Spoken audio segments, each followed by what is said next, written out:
मतदाता सूची में जिनका नाम था उसके बाद से 2003 के बाद से अभी हमारा 24 जून 2025 तक इन पिछले लगभग 22 साल में जिनका नाम जुड़ा है उनको बेसिकली कि वो इस देश के नागरिक हैं कि नहीं उसका हमें पुष्टि करना है। एकदम सिंपल भाषा में हम इस चीज को ये समझें। अब इस पे आयोग की जो गाइडलाइन है उसमें सभी घर में ये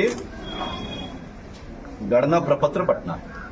ये बांटेंगे बीएलओ, सभी बीएलओ को ये हस्तगत कराया जा रहा है, सभी घर में ये बांटा जाएगा। इसको बांटने के बाद अगर आपका 2003 के इलेक्टर रोल में नाम है तो इसको भरने के साथ बस वो इलेक्टर रोल की एक कॉपी लगानी है, स्व हस्ताक्षरित स्वयं साइन करके, और वो कागज पर्याप्त होगा। अगर 2003 के इलेक्टर रोल में नाम नहीं है उसके बाद फिर एक नई जो उसके बाद चीज शुरू होती है वो ये है कि आपको दो तिथियों को ध्यान में रखना है। दो तिथि क्या है? पहली तिथि है 1 जुलाई 1987। 1 जुलाई 1987 के पहले अगर आपका यदि आपका जन्म हुआ तो आपका स्वयं का बस जन्म का एक प्रमाण पत्र इस कागज के साथ लगाना होगा।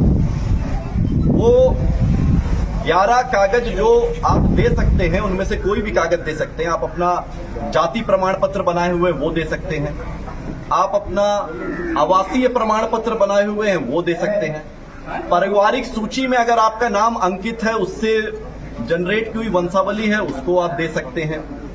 अगर आपका 10वीं की मार्कशीट है उसमें जो डेट ऑफ बर्थ लिखी हुई है वो 10वीं की मार्कशीट दे सकते हैं। इस तरीके से आपका अगर बर्थ सर्टिफिकेट है वो बर्थ सर्टिफिकेट इसमें लगा सकते हैं, जो आप पंचायत सचिव को ही निर्गत के यहां ही जमा होना है उसके माध्यम से निर्गत होना है। तो इस तरह 11 उनमें से कोई भी कागज आप इसमें लगा के दे सकते हैं। दूसरी महत्वपूर्ण डेट जो आपको याद रखनी है वो याद रखनी है 2 दिसंबर 2004। अगर 1 जुलाई 1987 और 2 दिसंबर 2004 के बीच में अगर आपका जन्म हुआ है और अगर आपके 2003 वाले इलेक्टोरल में नाम नहीं है, अगर है ना, अगर आप 2003 के इलेक्टोरल और 2025 के बीच में अगर आपका नाम जुटा है और आपका 2003 वाले में नाम नहीं था और उसमें आप अगर 1 जुलाई 19